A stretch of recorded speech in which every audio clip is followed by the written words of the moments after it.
Hello दोस्तों, स्वागत है आप सभी का हमारे यूट्यूब चैनल लक्ष्य की क्लासेज में। आज हम शुरू करने वाले हैं एक बहुत ही बेहतरीन सेशन जो रहेगा साइंस के टॉप प्रश्नों का, जो आने वाले सभी प्रतियोगी परीक्षाओं, railway group D, Uttar Pradesh police, Delhi police, ग्राम विकास अधिकारी, उत्तर प्रदेश लोकपाल आदि परीक्षाओं के लिए अति महत्वपूर्ण साबित होगा। यदि आप हमारे चैनल पर नए हैं तो चैनल को सब्सक्राइब करके बेल आइकन प्रेस कर लें ताकि आने वाले हर वीडियो का नोटिफिकेशन आप तक पहुंच सके। तो आइए शुरू करते हैं आज की क्लास का पहला प्रश्न। आज की क्लास का पहला प्रश्न, हृदय तथा उसकी बीमारियों के अध्ययन को क्या कहते हैं? Option A cardiology, option B hepatology, option C osteology या ऑप्शन डी इनमें से कोई नहीं। इसका सही आंसर है ऑप्शन ए कार्डियोलॉजी। हृदय तथा उसकी बीमारियों के अध्ययन को कार्डियोलॉजी कहा जाता है, जबकि हड्डियों के अध्ययन को ऑस्टियोलॉजी कहा जाता है। आज की क्लास का अगला प्रश्न, सामान्य वयस्क मनुष्य के हृदय का वजन कितना होता है? Option A 1350 gram, option B 650 gram, option C 300 gram, option D 1000 gram. तो इसका सही आंसर है ऑप्शन सी 300 ग्राम। सामान्य वयस्क मनुष्य के हृदय का वजन 300 ग्राम होता है। आज की क्लास का अगला प्रश्न, हृदय को घेरे रहने वाली झिल्ली को क्या कहा जाता है? ऑप्शन ए पेरिकार्डियम झिल्ली, ऑप्शन बी पोरिटोनियम झिल्ली, ऑप्शन सी प्लूरा या ऑप्शन डी म्यूकस। तो इसका सही आंसर है ऑप्शन ए पेरिकार्डियम झिल्ली। हृदय को घेरे रहने वाली झिल्ली को पेरिकार्डियम झिल्ली कहा जाता है। आज की क्लास का अगला प्रश्न, रक्त दाब का नियंत्रण कौन सी ग्रंथि करती है? ऑप्शन ए एड्रिनल ग्रंथि, ऑप्शन बी अधिवृक्क ग्रंथि, ऑप्शन सी उपर्युक्त दोनों या ऑप्शन डी इनमें से कोई नहीं। तो इसका सही आंसर है ऑप्शन सी उपर्युक्त दोनों। रक्तदाब को नियंत्रण करने वाली ग्रंथि या एड्रिनल तथा अधिवृक्क ये दोनों ग्रंथियां हैं जो रक्तदाब को नियंत्रित करती हैं। आज की क्लास का अगला प्रश्न, हृदय का रुधिर दाब किस यंत्र द्वारा मापा जाता है? Option A ammeter, option B sphygmomanometer, option C thermometer या ऑप्शन डी इनमें से कोई नहीं। तो इसका सही आंसर है ऑप्शन बी स्फिग्नोमेनोमीटर। स्फिग्नोमेनोमीटर के द्वारा रुधिर दाब को मापा जाता है। आज की क्लास का अगला प्रश्न, एक सामान्य वयस्क व्यक्ति का रुधिर दाब कितना होता है? Option A 100/50, option B 200/100, option C 120/80, option D 150/80। तो इसका सही आंसर है ऑप्शन सी 120/80। एक सामान्य वयस्क मनुष्य का रुधिर दाब 120/80 mmHg होता है। आज की क्लास का अगला प्रश्न, प्रथम हृदय ध्वनि को क्या कहते हैं? Option A lub, option B dub, option C उपर्युक्त दोनों या ऑप्शन डी इनमें से कोई नहीं। तो इसका सही आंसर है ऑप्शन ए लव। हृदय की प्रथम ध्वनि को लव कहा जाता है। आज की क्लास का अगला प्रश्न, दूसरी हृदय ध्वनि को क्या कहते हैं? Option A lub, option B dub, option C उपर्युक्त दोनों या ऑप्शन डी इनमें से कोई नहीं। इसका सही आंसर है ऑप्शन बी डब।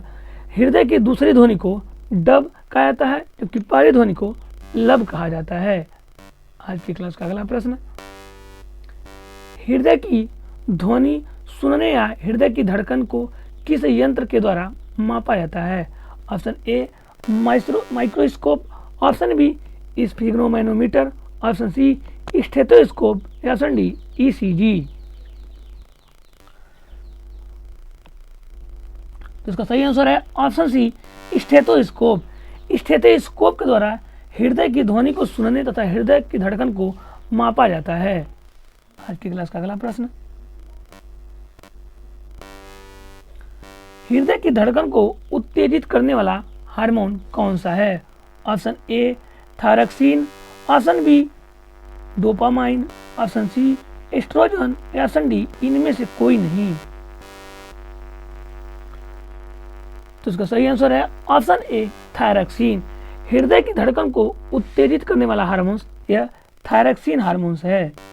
आज की क्लास का अगला प्रश्न, हृदय की गतिविधि मापने वाले यंत्र को क्या कहा जाता है? Option A ECG, option B EEG, option C sphygmomanometer या ऑप्शन डी इनमें से कोई नहीं। तो इसका सही आंसर है option B, option A ECG. हृदय की गति मापने वाले यंत्र को ईसीजी कहा जाता है। ईसीजी का फुल फॉर्म इलेक्ट्रोकार्डियोग्राफ होता है। आज की क्लास का अगला प्रश्न, वीनस हृदय किसके हृदय को कहा जाता है? ऑप्शन ए मछली, ऑप्शन बी पक्षियों, ऑप्शन सी मनुष्य या ऑप्शन डी बंदर। तो इसका सही आंसर है ऑप्शन ए मछली। वीनस हृदय या मछली के हृदय को कहा जाता है। आज की क्लास का अगला प्रश्न, निम्न में से किसे हृदय का प्रारंभिक पेसमेकर कहा जाता है? Option A SA node, option B AV node, option C SS node या ऑप्शन डी एस नोड। तो इसका सही आंसर है option A SA node. SA node को हृदय का प्रारंभिक पेसमेकर कहा जाता है। आज की क्लास का अगला प्रश्न, रक्तचाप का सामान्य से अधिक होना क्या कहलाता है? Option A hypertension, option B hypotension, option C tachycardia, option D bradycardia. तो इसका सही आंसर है ऑप्शन ए हाइपरटेंशन। रक्तचाप का सामान्य से अधिक होना यह हाइपरटेंशन कहलाता है। आज की क्लास का अगला प्रश्न, रक्तचाप का सामान्य से कम होना क्या कहलाता है? Option A hypertension, option B hypotension, option C tachycardia, option D bradycardia. तो इसका सही आंसर है ऑप्शन बी हाइपोटेंशन। हाइपोटेंशन या रक्तचाप का सामान्य से कम होना हाइपोटेंशन कहलाता है। आज की क्लास का अगला प्रश्न, हृदय की धड़कन का सामान्य से अधिक होना क्या कहलाता है? Option A hypertension, option B hypotension, option C tachycardia, option D bradycardia. तो इसका सही आंसर है ऑप्शन सी टेकीकार्डिया। हृदय के धड़कन का सामान्य से अधिक होना यह टेकीकार्डिया कहलाता है।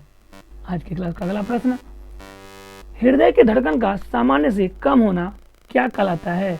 Option A hypertension, option B hypotension, option C tachycardia, option D bradycardia. तो इसका सही आंसर है ऑप्शन डी बेडीकार्डिया। हृदय के धड़कन का सामान्य से कम होना यह बेडीकार्डिया कहलाता है। यह आज के हमारे क्लास का आखिरी प्रश्न था। आपको सेशन कैसा लगा हमें कमेंट बॉक्स में जरूर बताएं। सेशन पसंद आया हो तो वीडियो को एक लाइक, कमेंट और शेयर जरूर करें। तो चलिए मिलते हैं नेक्स्ट वीडियो नेक्स्ट अपडेट के साथ।